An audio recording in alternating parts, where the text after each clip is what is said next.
राष्ट्रीय अधिवेशन की अनुमति रद्द होने पर भड़का भारत मुक्ति मोर्चा। अंबेडकर पार्क में धरना देकर राष्ट्रपति के नाम सौंपा ज्ञापन। नमस्कार, आप देख रहे हैं कंटाप टीवी। मैं हूं आपके साथ संदली सिंह। हर पल की बड़ी और सटीक खबर दिखाने का हमारा वादा है। तो चलिए बढ़ते हैं सीधा खबर की ओर, देखते हैं ये पूरी रिपोर्ट। महोबा में आज भारत मुक्ति मोर्चा के बैनर तले जोरदार प्रदर्शन देखने को मिला। अंबेडकर पार्क में एकत्रित सैकड़ों कार्यकर्ताओं ने उड़ीसा में वामसेफ और भारत मुक्ति मोर्चा के राष्ट्रीय अधिवेशन की अनुमति रद्द किए जाने के विरोध में धरना दिया गया। संगठन ने इसे संवैधानिक अधिकारों का हनन बताते हुए राष्ट्रपति को संबोधित ज्ञापन जिलाधिकारी को सौंपा और ओबीसी की जाति आधारित जनगणना की मांग को लेकर आर पार की जंग का ऐलान किया है। महोबा के अंबेडकर पार्क से शुरू हुई यह विरोध की गूंज अब दिल्ली के गलियारों तक पहुंचने की तैयारी है। भारत मुक्ति मोर्चा और उसके सहयोगी संगठनों के आह्वान पर आज महोबा में कार्यकर्ताओं ने धरना दिया। यह प्रदर्शन मुख्य रूप से उड़ीसा के कटक में आयोजित होने वाले वामसेफ के 42वें और भारत मुक्ति मोर्चा के 15वें राष्ट्रीय अधिवेशन की परमिशन को अंतिम समय पर रद्द करने किए जाने के खिलाफ था। प्रदर्शनकारियों का आरोप है कि यह कदम किसी प्रशासनिक व्यवस्था के कारण नहीं बल्कि केंद्र की सत्ताधारी विचारधारा के दबाव में उठाया गया एक सोची समझी साजिश का हिस्सा है। वक्ताओं ने संबोधित करते हुए कहा कि अधिवेशन का मुख्य उद्देश्य ओबीसी की जाति आधारित जनगणना के संवैधानिक हक पर चर्चा करना था। अनुमति रद्द करना न केवल अभिव्यक्ति की आजादी पर हमला है बल्कि यह शांतिपूर्ण सभा के मौलिक अधिकार का भी खुला उल्लंघन है। ज्ञापन के माध्यम से राष्ट्रपति का ध्यान इस ओर आकर्षित किया गया है कि 85% बहुजन समाज की आवाज को दबाने का प्रयास किया जा रहा है। संगठन ने दो टूक शब्दों में कहा कि जाति आधारित जनगणना से ही ओबीसी समाज की वास्तविक शैक्षणिक और आर्थिक स्थिति स्पष्ट हो सकेगी, जिससे सत्ताधारी दल डरे हुए हैं। महोबा में हुआ यह धरना प्रदर्शन भारत मुक्ति मोर्चा के राष्ट्रव्यापी चरणबद्ध आंदोलन का दूसरा हिस्सा है। संगठन ने स्पष्ट किया है कि यदि उनकी मांगों पर संज्ञान नहीं लिया गया तो आंदोलन और उग्र होगा और आगामी 22 जनवरी जिला मुख्यालयों पर विशाल रैली और प्रदर्शन और 22 फरवरी को संविधान पर हो रहे हमलों के विरोध में नागपुर स्थित आरएसएस मुख्यालय का घेराव और राष्ट्रव्यापी विशाल महारैली की जाएगी। अंबेडकर पार्क में जुटे कार्यकर्ताओं ने संकल्प लिया कि वे डॉक्टर बाबा साहेब अंबेडकर द्वारा दिए गए संवैधानिक अधिकारों और संविधान की आत्मा की रक्षा के लिए अंतिम सांस तक लड़ेंगे। जिलाधिकारी के माध्यम से भेजे गए इस ज्ञापन में प्रशासन से जवाबदेही और लोकतंत्र की बहाली की मांग की गई है। आज हमारा पूर्वजनी से धरना प्रदर्शन है, जो कि हमने 4 चरणों में मांग रखी थी।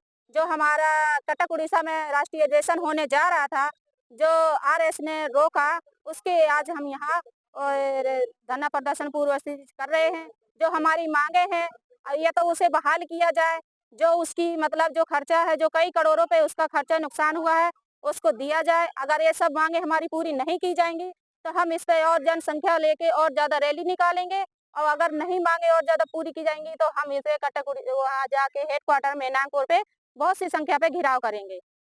यह हमारी राष्ट्रीय अधिवेशन की बहाल की जाए, हमारी यही रिक्वेस्ट है। जय भीम, जय मूल्यवासी। धरना हमारा इस वजह से है कि संवैधानिक तरीके से शांतिपूर्ण ढंग से धरना दे रहे हैं। आज हम पहला हमारा ज्ञापन हुआ था 7 तारीख को, 7 जनवरी को। ये इसलिए हुआ था कि हमारा अधिवेशन होने जा रहा था कटक उड़ीसा में, तो उसमें हमारे जो हमारी सरकार है उन्होंने क्या किया कि ऑन टाइम पे रद्द करवा दिया। पहले 2 महीने पहले उसको परमिशन दिया था। जब हमारी सारी तैयारियां हो गई, सारे पूरे देश के लोग और विदेश के लोग भी वहां पर पहुंचने के लिए तत्पर हो गए। रास्ते में थे, कुछ पहुंच गए, कुछ घर में तैयारी कर रहे थे। ऑन टाइम पे हमारा परमिशन रद्द करवा दिया। उसमें लाखों करोड़ों की जो कमी हुई है, पैसा इतना खर्च हो गया है, सब कुछ पूरी मेहनत बेकार हो गई और हमारा धरना प्रदर्शन रोक दिया गया। पूरे साल जो मेहनत की जाती है उसका निचोड़ निकलता है उस अधिवेशन में, वो नहीं करवाने दिया। और इसीलिए हम सरकार से अपील करते हैं कि हम 4 चरणों में जो आंदोलन करेंगे, वो पहला हमारा 7 जनवरी को हो चुका है और दूसरा आंदोलन हमारा आज 15 जनवरी को है। और अभी हम शांतिपूर्ण ढंग से ये आंदोलन कर रहे हैं, बहुत कायदे से संविधान के दायरे में रहकर। अगर ये हमारी सुनवाई नहीं हो पाई तो आने वाली जो 22 तारीख है जनवरी में, उसमें हम लाखों करोड़ों की संख्या में एक रैली निकालेंगे। और फिर भी अगर हमारी मांगों को नहीं सुना गया तो फिर 22 फरवरी को नागपुर हेडक्वार्टर का घेराव करने के लिए तैयार हैं हम लोग। बस आरएसएस का जो हेडक्वार्टर है उसको घेराव करने के लिए हम सारे देश के लोग, सब महिलाएं, बच्चे और पुरुष सहित पूरा देश एकजुट होकर वहां पर जाएगा और हमारी मांगों को पूरा करना ही होगा। क्या लगता है आपके अधिवेशन की परमिशन किस वजह से रद्द हुई, किसने रद्द की, क्या लगता है आपको? ये केवल आरएसएस का जो हेडक्वार्टर है, जो हमारे उसके मेन हैं, उड़ीसा कटक में जो होने जा रहा था कि पूरे देश के लोग, जो हमारे एससी, एसटी, ओबीसी और माइनॉरिटी के लोग इकट्ठा हो, हमारे बाबा साहब ने एक संविधान में लिखा है कि शिक्षित बनो, संगठित हो और संघर्ष करो। हम लोग संगठित होने जा रहे थे, संगठित होके एक बढ़िया सा अपने देश के अच्छे विकास के लिए सब कार्य करने जा रहे थे, वही रोका गया है। हाँ, ये चीज।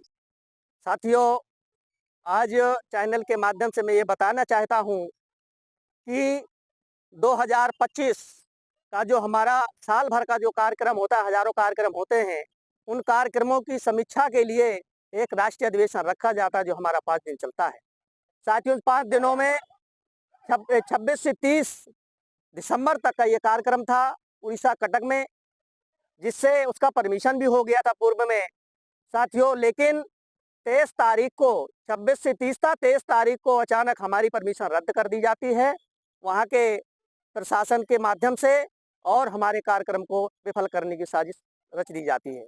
साथियों, उन कार्यक्रमों को फेल करने के लिए वहाँ की सरकार और आरएसएस के इशारे पर यह कार्यक्रम हमारा रद्द किया गया है।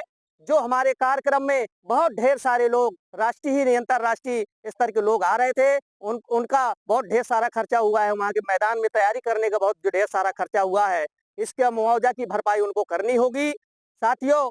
और ये आजकल 19 का हनन ही नहीं, ये भारतीय संविधान को बिल्कुल जो है साइड में रख कर के बात करते हैं साथियों। मैं चाहता हूं कि इस कार्यक्रम को, ये दूसरा चरण है, पहला चरण 7 जनवरी को था, जिसमें मात्र जो है ज्ञापन राष्ट्रपति महोदय को डीएम साहब के माध्यम से सौंपा गया। ये दूसरा चरण है 15 जनवरी का, आज जो धरना प्रदर्शन है। अगले भी अभी 2 चरण हैं।